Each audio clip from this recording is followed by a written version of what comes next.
We have what we might call sensitive periods, which means that there is a certain period of time in the sequence of brain development when particular kinds of experiences are very important.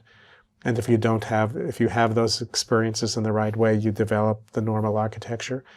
But if you don't have those experiences, in a sensitive period, there isn't a time when the window closes and it's too late. But what it means is that when you pass the sensitive period, it's harder for these things to develop in an adaptive way, or they may have been developed in a way that is not as efficient as it might be, and then you have to try to overcome that later. In the very first part of life, in what's called the critical period, the learning machinery is on continuously. It doesn't really care so much about how, quote, important the input is to the brain. It's got to change, and it changes just on the basis of being in the world.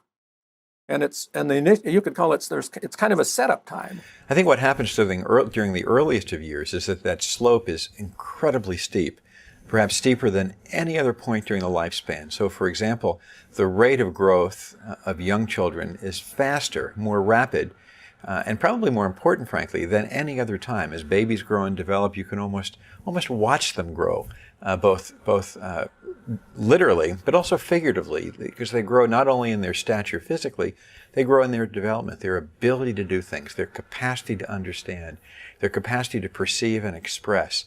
Incredible rapidity of that growth. And so I think the use of the word slope, I think, is very interesting. We're seeing kids grow rapidly, and we're seeing them grow in ways that have lifelong implications.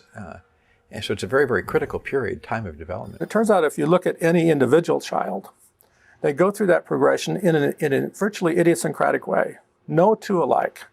Each child goes through its little progression in which you could say skill builds on skill, ability builds on ability.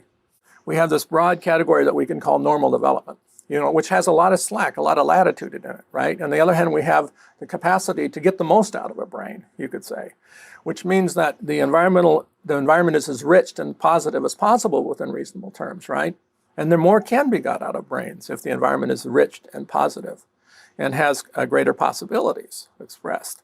So the messages that come out of that basic principle of brain development is that getting things right the first time is better than trying to fix them later when they weren't right the first time, trying to adapt to something that was not developed in the best way at the time when it was supposed to be developed.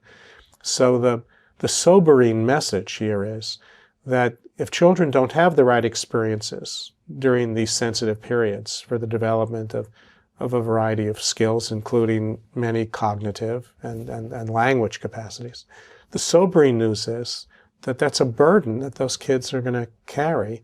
The sensitive period is over, and it's going to be harder for them. Their architecture is not as well developed in their brain as it would have been if they had had the right experiences during the sensitive period. That's the sobering message.